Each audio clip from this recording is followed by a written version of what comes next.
જૂનાગઢ જિલ્લાની વિસાવદર વિધાનસભા બેઠક ગુજરાતના રાજકીય નકશા પર વર્ષોથી ભારે રસ ધરાવતી રહી છે.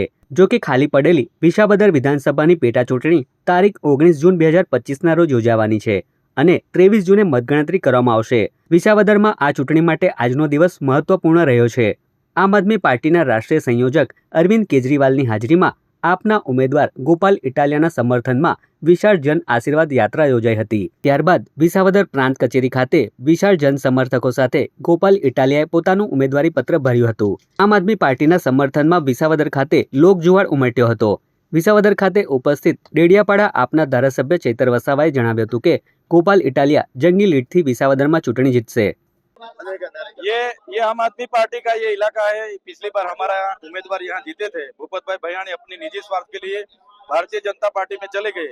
जिस तरह हमारा इलाका में मनरेगा चल रहा है, मनरेगा में जो हीरा भाई वहाँ के हीरा भाई जोटवा है, साथ में बच्चू भाई खाबर जो मंत्री है, उन्होंने साथ में मिलकर गरीबों को रोजगार देने की जो योजना थी उन पे मटेरियल डालने के नाम पे करोड़ों रुपया उनके एजेंसी के अकाउंट में पैसे गए।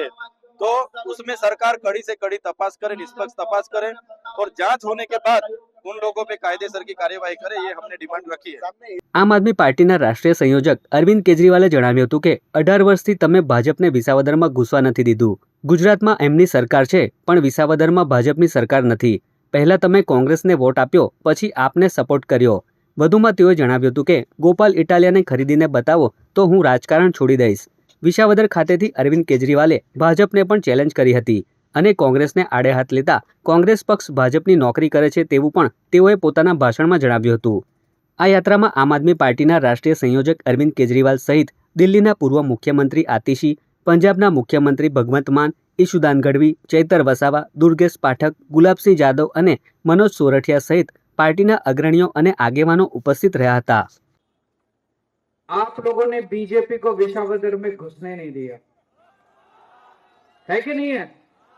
18 साल से बीजेपी विसावदर में जीती नहीं है. गुजरात में उनकी सरकार है लेकिन विसावदर में उनकी सरकार नहीं.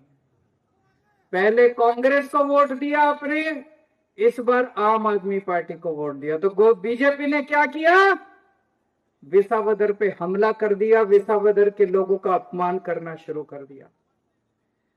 पहले कांग्रेस से आप लोगों ने हर्षद रेवाड़िया को जिताया, बीजेपी ने बदमाशी करके उसको तोड़ के अपनी पार्टी में शामिल कर लिया, फिर पैसे से खरीद लिया.